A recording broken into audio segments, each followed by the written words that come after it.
l'art du cadrage et la qualité autofocus sont au centre des préoccupations de chaque photographe. Alors la fonction dont je vais te parler aujourd'hui, c'est une fonction qui est présente sur tous les boîtiers experts et les boîtiers dits professionnels, qui te permet justement d'associer efficacement et de manière rapide le qualité de cadrage et la qualité de l'autofocus. C'est vrai que pour avoir une bonne qualité d'autofocus, il est recommandé d'utiliser le collimateur central de ton boîtier. Donc tu vois là ici, là tu as le groupement des collimateurs sur mon boîtier, et donc là le point rouge matérialise justement le collimateur actif, donc, et qui est en l'occurrence le collimateur central. Ce collimateur, c'est le plus efficace. Alors, lorsque l'on cadre, bien souvent, au départ, on peut... je me mets le sens là, ça sera mieux. On appuie sur le bouton de déclenchement à mi-course, donc pour obtenir le focus, et après on recadre. Le problème de cette façon de faire, c'est que tu risques d'avoir des flous de bouger, et puis si tu veux faire plusieurs portraits successifs, tu dois à chaque fois recomposer la scène.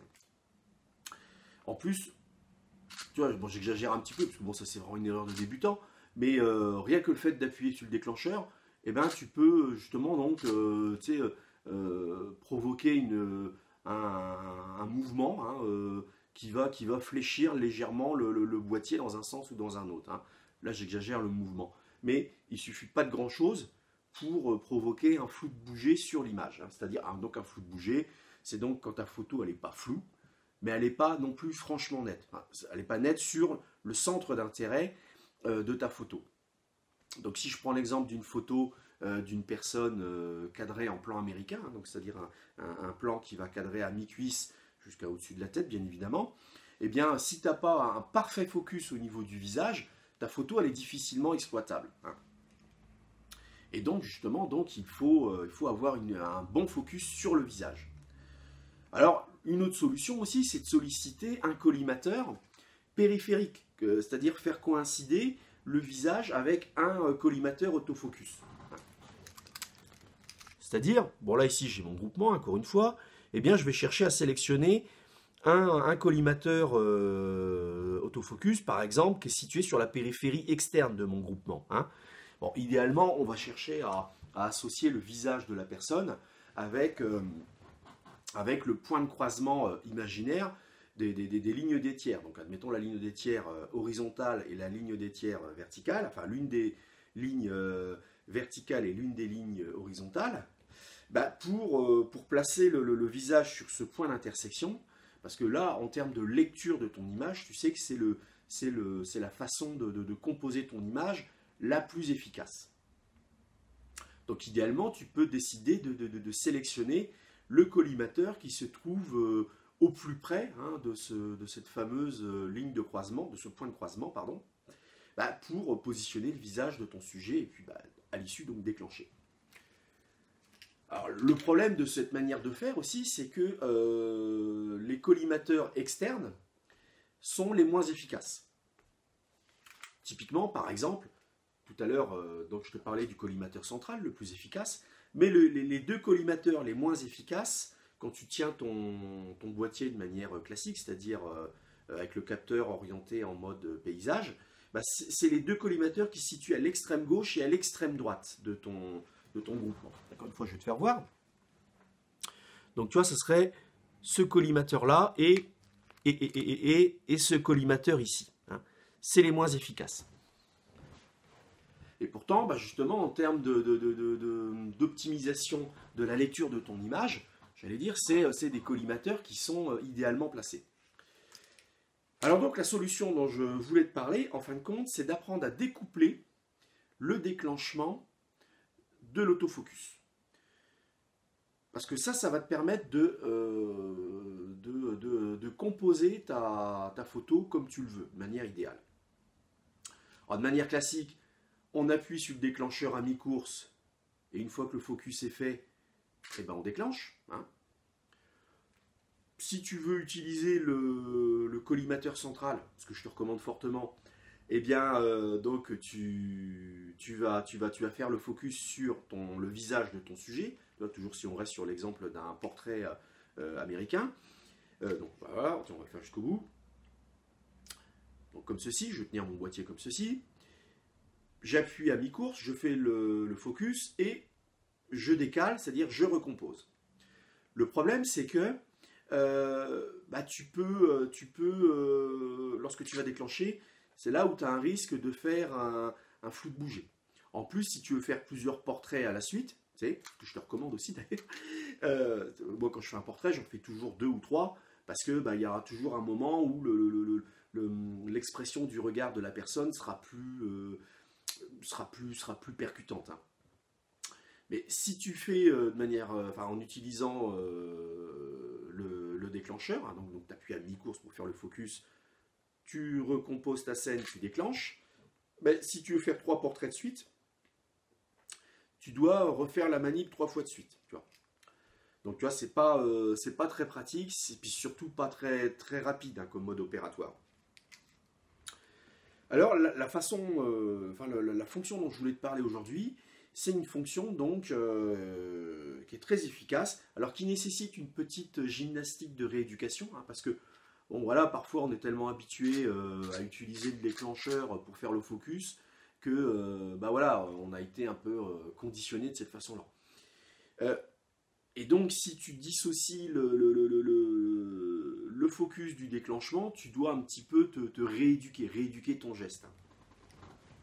Alors en fait, la fonction dont je voulais te parler, c'est d'apprendre à utiliser le bouton. Bon, alors, moi sur mon boîtier Pentax, ça s'intitule AF, hein, comme autofocus. Mais bon, en général, sur tous les boîtiers, ça s'intitule à peu près pareil. Je crois que chez Canon, c'est AF On, Nikon, pareil. Enfin, mais bon, qu'importe le nom, la fonction, elle, demeure. Alors en général, le bouton se situe ici, hein, ou dans la zone à proximité du pouce en fait. Parce qu'en fait, c'est ton pouce qui va mettre en œuvre évidemment ce bouton, étant donné qu'il se situe à l'arrière du boîtier. Et donc il se situe toujours plutôt par ici, hein, voilà. Plutôt sur le haut des touches, là ici, là en gros c'est l'une de celles-là. Voilà. Et donc avec ton pouce, tu t'apprends à dissocier le déclenchement de l'autofocus. Alors suivant les marques aussi, il faut activer la fonction, il y a un petit réglage à faire. Je crois que c'est le cas chez Canon particulièrement. Bon, à vérifier. Hein. Mais en l'occurrence, chez Pentax, il n'y a pas de fonction activée. Le bouton est actif par défaut. Je sais aussi que justement, sur certains boîtiers, j'allais dire plus entrée de gamme, il n'y a pas une touche dédiée. Mais aujourd'hui, sur la plupart des boîtiers, il y a toujours un bouton qui s'intitule fonction, donc FN hein, en général. Et à ce bouton, tu peux associer justement une fonction que toi tu désires. Hein. Ça te permet de personnaliser un bouton. Bon, soit dit au passage, chez Pentax, tu peux, même si tu as des paramétrages par défaut sur les boutons, mais en réalité, tu peux changer les fonctions de tous les boutons et de toutes les molettes. Mais bon, comme j'ai dit tout à l'heure, chez Pentax, le bouton AF en fait est actif par défaut. Hein. Donc l'idée, en fin de compte, c'est tout simplement d'apprendre à utiliser ce bouton AF avec le collimateur central pour faire le focus sur la zone qui t'intéresse et de recadrer, et là tu déclenches, de manière classique avec l'index. Apprendre à travailler de la sorte, à décomposer finalement le geste, paradoxalement, finalement, tu vas te rendre compte que ça te permet d'être beaucoup plus rapide hein, et beaucoup plus efficace.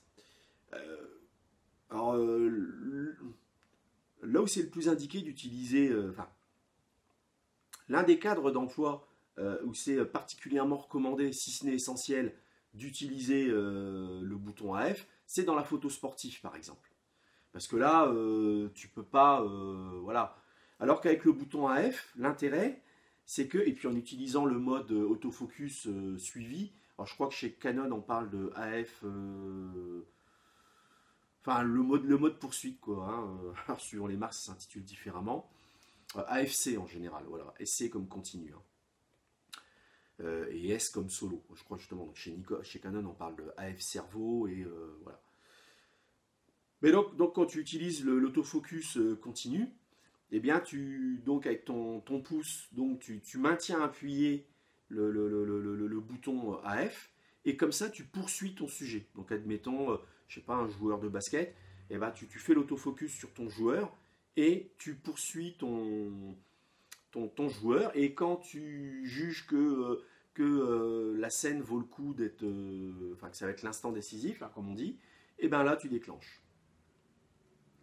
Alors l'intérêt, par exemple, sur les shooting modes, c'est que lorsque tu fais l'autofocus, donc tu appuies sur ton bouton AF, hein.